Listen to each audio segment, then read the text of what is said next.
David Ducker coming back at you, and today we're going to be doing a session recap for To Another Shore episode 9. I don't usually do session recaps. I did 25 of them for our last campaign. Nobody watched, so I stopped. But it was a very good session. I think there's a lot that people could take away from that.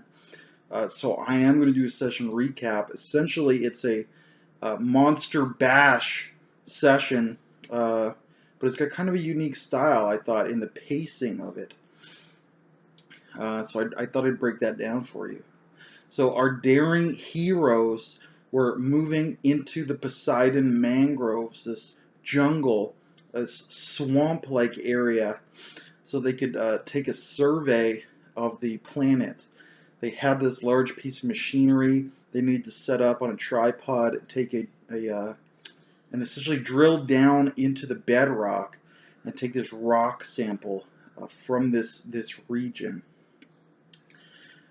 So of course my players knew, we're heading into the jungle.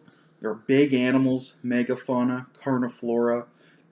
So this is going to be essentially a combat-heavy session. Not a lot of people to talk to. They had some native guides, the Puijit, on board the ship, the boat, I should say. It's just more like a hard-shell dinghy than anything. So as they're coming in, I made sure to set the scene. You have the enormous Poseidon mangroves rising around them, 200 feet tall. The canopy interlocked so tightly, soil has accumulated, and there are smaller trees growing on the branches of these massive 20-story mangroves.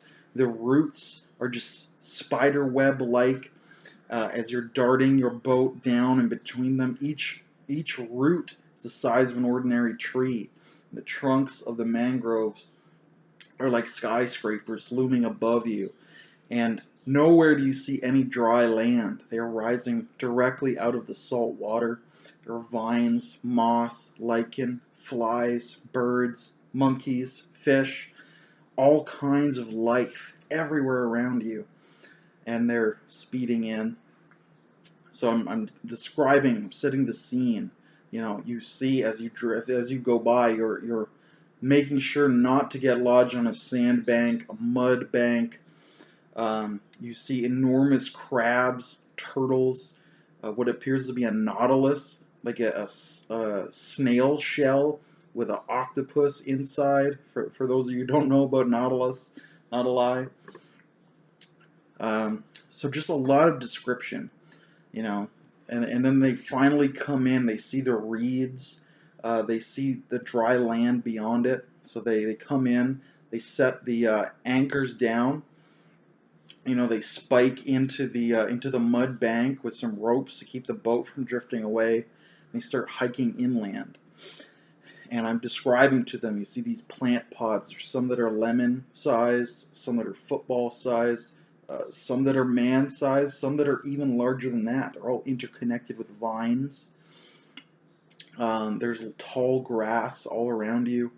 You can see what appear to be kind of an eel-like crocodilian creature swimming languidly in the water. You can see what appear to be giant isopods, lobsters without claws but with powerful mandibles. They're crawling all over everything, scaring off some iguanas, monitor lizards, and such. As you're coming in, you see what look like sea urchins, but slowly crawling their way across the land, and some of them are the size of beach balls. And of course the native guide is pointing things out to them left and right, saying watch out for that urchin because the spines are paralytic and you won't be able to move if you prick yourself on them. Very quickly you'll lose muscle control and bowel control. Remember that. So I'm just describing, and the players are very tense. They're on edge. They're waiting for something to spring out at them, to jump, to attack. And I'm just describing, and they're walking through. They're having a little bit of conversation with each other, with the native guides. And finally they get in, they set their machinery up, and they start drilling. And they're keeping watch around the perimeter. And that's when I start to slowly escalate the violence level. So we now have some of these creatures that look almost like a monitor lizard crossed with an anaconda, almost like a Linorm type creature. Trying to sneak up on them in the bush. They have chameleon skin, and they're able to just scare them away, just yelling at them. Make yourself look big, yell at it, and it'll go away. But more of them keep coming around and poking around, and more of them. And they see those plant pods are starting to edge a little bit closer as well. And it's a very slow kind of being set upon by one creature, scaring it off. Then later, two creatures, and dealing with each of them, and they get a little closer, and then three, and we're having now we're having like birds coming in, arboreal crustaceans, so crabs that swing around like monkeys in the tree. We're having coatl-like creatures like an eel with bat wings and a stinger tail. All these creatures just acting like animals. They're attracted by the noise, by the heat of the machinery. So they're just being curious. Some of them are predators. Some of them are incidentally dangerous. Some of them, as you scare them away, they're going to blunder into others. And as the jungle starts to close in, it just gets more and more dangerous. There's more and more things to deal with. And of course, eventually, as we're ramping that up, they start to hear some splashing from the direction of the boat. They left the boat untended. So the native guide runs off to try to get the boat, and everyone sees him and comes up the hill in the tall grass. He comes up the hill, and he falls. And they don't see where he lands. He's in tall grass. He just disappears. So now the party is splitting. So we only have, I think, 6 people fit in this small boat, plus the equipment. So now we're going to split them. So now the tension in the group, waiting for this drill to go down, is elevated. They have fewer eyes, fewer hands to deal with these animals. And we get Motoko went up trying to save the guide. And he had just blundered into one of the land urchins, right? When it poked him, he lost control of his leg. He fell. He rolled down the hill. He hit one of the soccer ball, football-sized pods, and it poof shot spores all over. So he's laying there partially paralyzed in this cloud of spores, gasping from his fall, inhaling spores. He's near the water's edge. The isopods are starting to crawl up towards him. There's one of the crocodigators heading towards him, those eel-like crocodiles. So Motoko's got to come down. And it's not that any one thing was super dangerous, but it's that there's so much that is dangerous, each in a small way. You blunder into an urchin, then you're going to fall into a spore cloud, then you're going to get eaten by 3 different things. So she grabs him, starts to drag him up the hill. The other native guide has come up, and she saw the boat has been filled up with those isopods. They're attracted to the heat from the engine. And the isopods are not very dangerous, but one of the land nautiluses, this enormous snail with tentacles, has crawled up and is eating the isopods, and it's large enough that it's splashing the boat around. So it's just one more thing. And it's like their to-do list of survival is just getting enormous. So of course we had the other native guys shooting at the Nautilus, and as it's wincing, it's pulling the boat free from the shore. We have Motoko dragging this poor guy up as the isopods are like trailing after him. So she sets him down so she can shoot at the Nautilus. As she's shooting, the isopods come up and start munching on his leg. And of course we're doing split screens, so we'll flash back to the other group. So we only have 3 people now maintaining the scientific equipment. So now the jungle is closing in around them. The lemon-sized plant pods are shooting poison-tipped thorns at them like darts. So they're having to shoot these lemon-sized things before they can fire their darts off. they're having to avoid those salamanders, those Linorm-like creatures.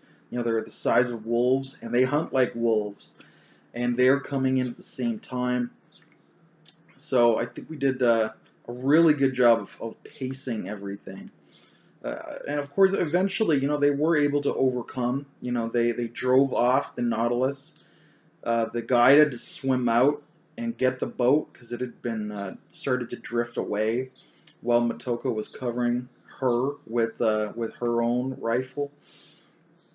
And once that was taken care of, they were able to get the isopods off the poor man's leg who'd been paralyzed, and everyone was able to gather the equipment and head out.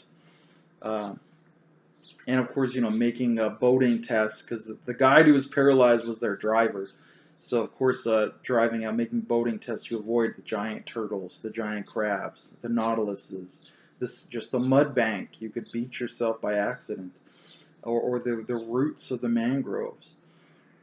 So it was a very fun little session, but the pacing was most interesting because it really just built very, very slowly. You know, I described the one thing that by itself it's not a threat. So they take note of it and just kind of move on. Describe the other thing, and it by itself it's not really a threat. It's like just keep moving on. And then the two of them together, it's like, oh, well, there's two of these things at the same time. Neither one's very dangerous by itself, but now I'm starting to get worried. And because I'd spent, you know, I'd probably described 4 or 6 different things. I spent, you know, 15 minutes perhaps describing everything, and having them walk through it and role play and look at things and talk and ask questions. So they had knowledge of, you know, 6 of these things, and then starting to layer them up and say, oh, now that I have 6 of these things to deal with now, and I know what each one is, and I know how to evade them, but there's so many of them, and I can only do one thing each turn, and it just started to get more and more frantic and frenetic. It was a really, really fun little session. A great example of how you need to exposit to tell people what's going on, to show them what's going on, to build it up so that it can mean something later, so they know how to deal with it. It's just the layers that made this a really fun little adventure. So I just wanted to share that with you, that pacing, some of those ideas for creatures. I will be doing a couple monster ecology videos as well for those individual creatures that are interesting enough to warrant such.